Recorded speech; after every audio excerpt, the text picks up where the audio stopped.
Lightyear Frontier shared an update with a highly requested new feature that will literally change the game for many players. Luma Island released some serious improvements to their newly released title, and the celebrations for Infinity Nikki's launch are just getting started. All this and more today.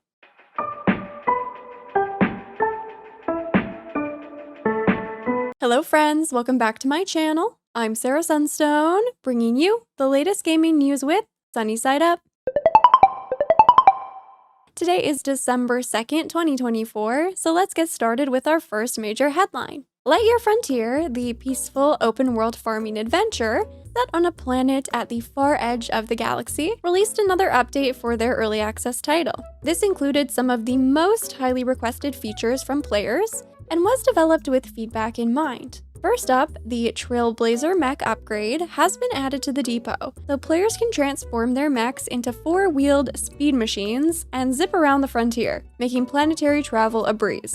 Fast travel back to your homestead is also now possible, which can be used once per in-game day, refreshing after you've gone to sleep. And any paths that have been laid down around your planet will now grant you a handy speed boost. But the most exciting new feature, at least in my opinion, is the addition of a third-person mode for your exo-farmer, which was previously only accessible when using the mech. With this comes new customization options for your character that can be accessed via the new outfit locker. There's also an adorable new update to the critters, who will now occasionally interact with one another and react to some of your actions in the world. I know that the first-person camera mode was something that was holding many of you back from trying out this title, so I'm curious to know if the addition of third person will change your mind. Now, a little roundup for My Time at Evershine, which is currently in development as the third title in the My Time series. First, the team shared that once you welcome settlers into your town,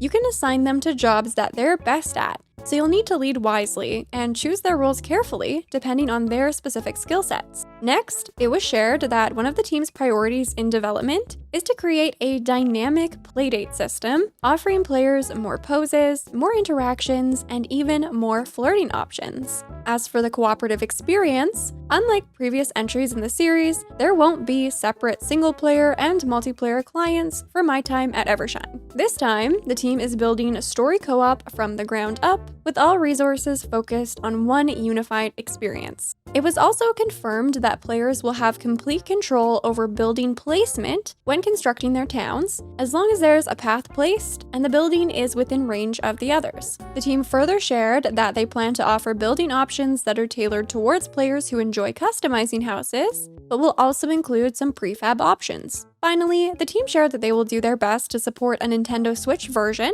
however only for a, quote, next-gen Switch. So I imagine this game will only be available for the Nintendo Switch successor specifically, which makes perfect sense since the scope of this project is quite large and the Switch's hardware is very dated at this point. Linked, Banner of the Spark, the early access co-op roguelite meets town simulator, shared a development roadmap and have also released the first quality of life update to the game. This update includes an offline mode and resource sharing in co-op, among a series of gameplay changes, optimizations, bug fixes, and other improvements. Still ahead before the end of this calendar year is the winter update, which will introduce a new weather system and critters, holiday-themed additions, including customization options, and more. Early 2025 will bring full Steam Deck support and additional languages, among many other new features like a pet system and some Lunar New Year-themed items. Beyond the scope of the current roadmap, the team also plans to introduce new biomes, additional multiplayer systems, and more. And it seems that they are taking plenty of player feedback into account, which is being clearly communicated, and always nice to see when games release into early access. Now it's time for our next major headline. Luma Island released a fairly substantial post-launch patch for their amazing adventure game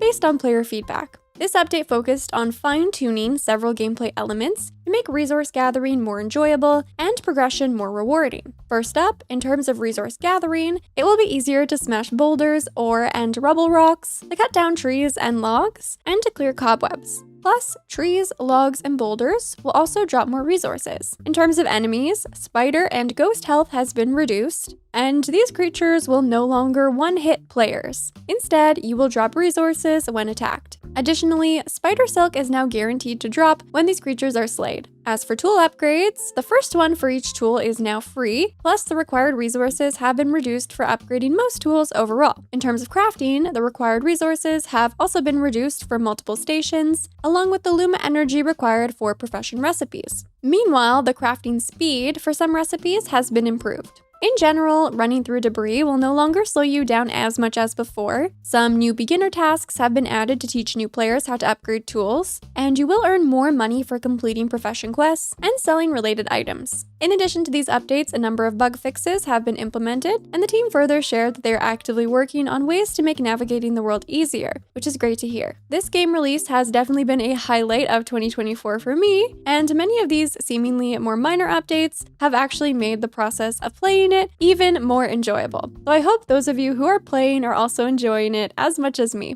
Moonstone Island, the creature collecting life sim, released a surprise mini update for the game.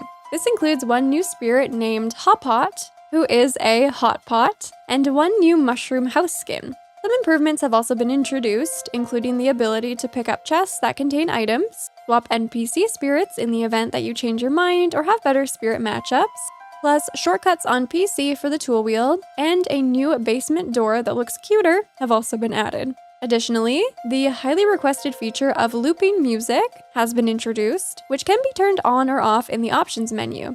The team shared that it will be set to on by default post-update because everyone seems to prefer it that way. While this update doesn't introduce anything major, it is really nice to see dedicated teams who love to support their games. Tiny Glade, the cozy castle doodling game, also shared a really exciting development update from the tiny team of 2, also confirming that their audio duo plans to continue collaborating on them with Tiny Glade, so they're moving full steam ahead. One of the developers is currently working on a new lighting tech system that will remove the current light count limit, so players can enjoy fully lit towns in the future. The other developer is working on adding the ability to move the automatically spawned clutter, showing a work-in-progress prototype to give us an idea of how this might impact gameplay. Based on this, it looks like you will also be able to clone existing clutter items. So for example, you can add additional benches all around your builds, opening up even more possibilities for design. The team shared that they plan to bundle these 2 new features into one update, along with some other small improvements, which they aim to release by the end of December, hopefully in time for the holidays. Now it's time for our final major headline. Infold Games hosted a special release program for Infinity Nikki called Set Out to Infinity. In this presentation, they shared a first look at player houses, which won't be ready for the release but will be coming soon. They also provided an in-depth look at the new Wishing Woods region that will be available to explore in Mirrorland at launch, including new resources, animals, minigames, trials, story content, and more. A ton of new outfits were revealed, some from their premium store, others from the Resonance banners, and even more that will be craftable and earnable through game progression. Finally, they provided a first look at a series of exciting launch events that will reward players with tons of free currency and other rewards, perhaps most notably the beautiful free outfit available in celebration of Nikki's birthday on December 6th.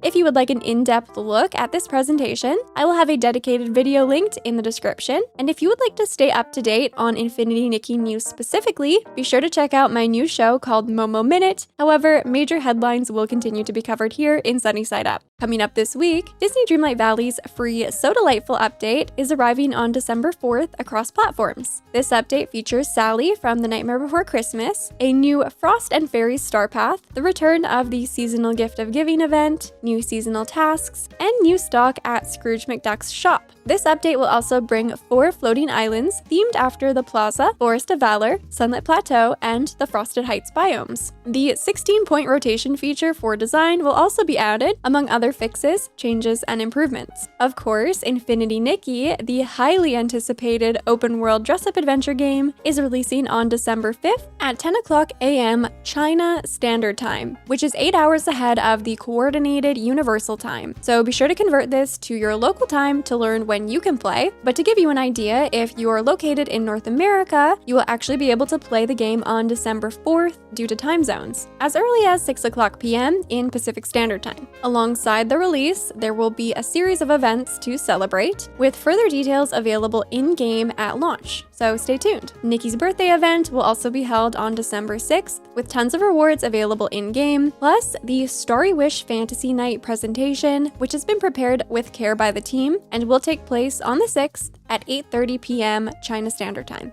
As a reminder, Infinity Nikki is a free-to-play game that will be available on PS5, PC via Epic, and the game's native launcher, and mobile on iOS and Android. And if you'd like to learn more or prepare yourself ahead of the launch, I will have my gameplay preview with tons of information about what to expect linked down in the description. Nico de Rico: The Magical World, an energetic platforming adventure featuring Nico and Luna who embark together on a vibrant journey, is releasing December 6th on PC via Steam. Encounter lovable characters, epic bosses, and various gameplay themes, including minecarts, chase levels, expansive 3D areas, and underwater adventures, all of which can be taken on by yourself or with another player in couch co-op mode. Nico de Rico: The Magical World is already available on PS5, Xbox Series X and S, and the Nintendo Switch if you're interested in other platforms. As for gaming events, the PC Gaming Show's Most Wanted Edition is taking place on December 5th. This showcase will feature the most exciting projects that are currently in development for PC, which have been selected by a panel of developers, creators, and editors. In addition to the countdown, new trailers, content, and reveals from a host of other games will also be featured, so be sure to tune in if this is something you're interested in. Also, a little reminder that you have until December 4th at 10 o'clock a.m. Pacific Standard Time to nominate your favorite games for the Steam Awards, which can be done under the store page. But what will you be playing this week, and what new announcements are you most excited for? Anything and everything, you know I always love hearing from you. Please make sure you're subscribed with your notifications on for weekly episodes of Sunnyside Up. Shine that lovely like button to help support the series.